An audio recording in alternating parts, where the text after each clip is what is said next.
Now, last little item I wanted to hit at, I just thought this was fascinating and something that, this happened while we were on vacation. So I am trying to get to many of these things that we missed as possible. So let's kick it all down to Tuscaloosa, where, man, we've got so many new coaching hires here on Nick Saban's staff.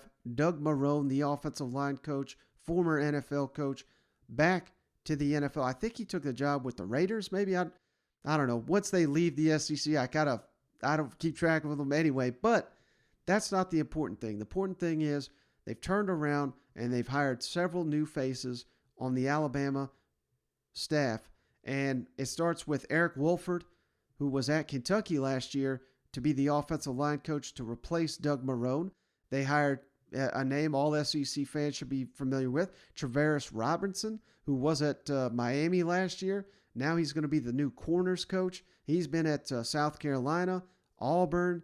He's been at Florida. I mean, he's been all over the SEC.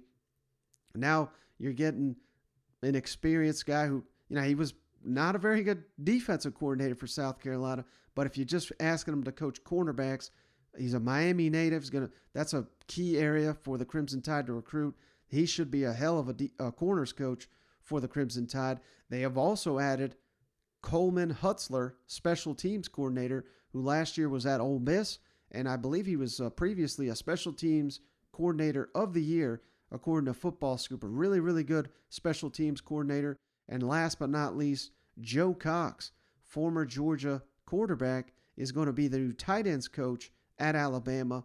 And what do all those guys have in common? Eric Wolford, Travaris Robinson, Coleman Hutzler, and Joe Cox.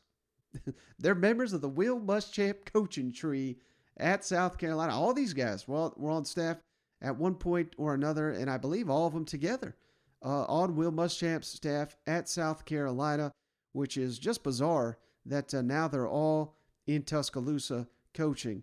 And it's interesting because, I've had this question posed to me this offseason by a friend of the show, Old School Cock, love that name, big South Carolina fan, wondering not even about Alabama, but Georgia. Got so many former South Carolina assistants. Will Muschamp, obviously. Mike Bobo now. They just hired Brian McClendon. Why do these coaches that failed at South Carolina, why are they getting all these other chances? Why are these Alabama and Georgia, the two perceived juggernauts of the conference, why are they giving these guys an opportunity who basically fell flat on their ass at South Carolina? How much sense does that make? And here's the thing, I say this all the time. Players matter a hell of a lot more than coaches. That's not to say you can have just some idiot coach.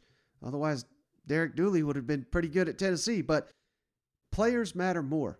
And you'll be amazed how good these coaches are that failed at South Carolina. All due respect to the Gamecocks, because I know they've put a number of players in the NFL, some of the best players in the SEC at specific positions. But at Georgia and Alabama, they're going to have a talent advantage over damn near everybody they play. And that's going to make these coaches look a hell of a lot better than they looked at South Carolina. And that's what it is at the end of the day. It's all about the players. And why is Nick Saban the greatest of all time? I'm not trying to take anything away from him, but he's probably the best recruiter of all time. He's an evaluator. He's a developer. He's got all those traits. He's a fantastic in-game coach. But nobody, until I would argue Kirby Smart, has been able to recruit to his level until now. So I know Jimbo's right there. So, there's guys that compete with Nick Saban, but nobody's done it as well as Nick Saban for as long as Nick Saban, and that has been the key to his success. And now he's doing it in the transfer portal, and that's the last thing I want to close on here. Let's throw a little fire on this Alabama-Georgia rivalry, because Nick Saban, during his National Signing Day press conference, was asked about these transfers coming in. Eli Ricks, of course, from LSU, Jahmyr Gibbs from Georgia Tech, and Jermaine Burton from Georgia. Why is Burton coming to Alabama from the national champions? A lot of people got that question. Nick Saban gave you his thoughts on it. Jermaine Burton was somebody that we recruited out of high school that we thought was a really, really good player. He had a fairly productive, year at Georgia. They have a lot of good players at his position, and he had some production this year, but probably might have seen a better opportunity because we're a little bit more wide open and throw the ball more with a good quarterback.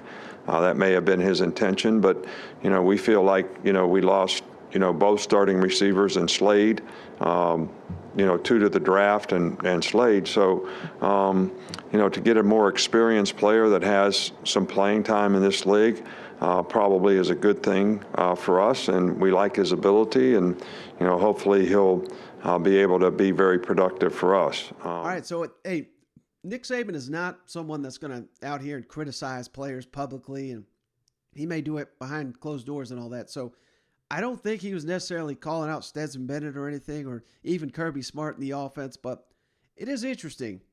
He's basically saying Jermaine Burton will be a better receiver for us than he will be at Georgia. Now, that remains to be seen whether that'll be the case or not, but, it's tough to argue Bryce Young, anyone against Bryce Young, but I just thought these were some interesting comments that, like I said, maybe add a little fuel to the fire between Georgia and Alabama this offseason. A little trash talk.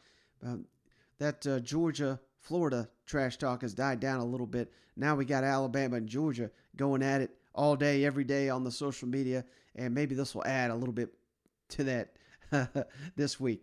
But, hey, that's all I got on this episode. I got a terrific guest lined up for tomorrow's show. Should be a really, really good one, and so look forward to that. We were going to have one more show before the week's up. I do appreciate each and every one of you for checking us out. And if you made it this far, as always, give us that 5-star written review on the Apple Podcast app, or now on the Spotify. You can rate us 5-star. You do that, send that on over to that secpodcast@gmail.com, and we'll send you a beer koozie free of charge. We got all 14 SEC teams represented in a beer koozie. So that's going to do it for this episode of the show.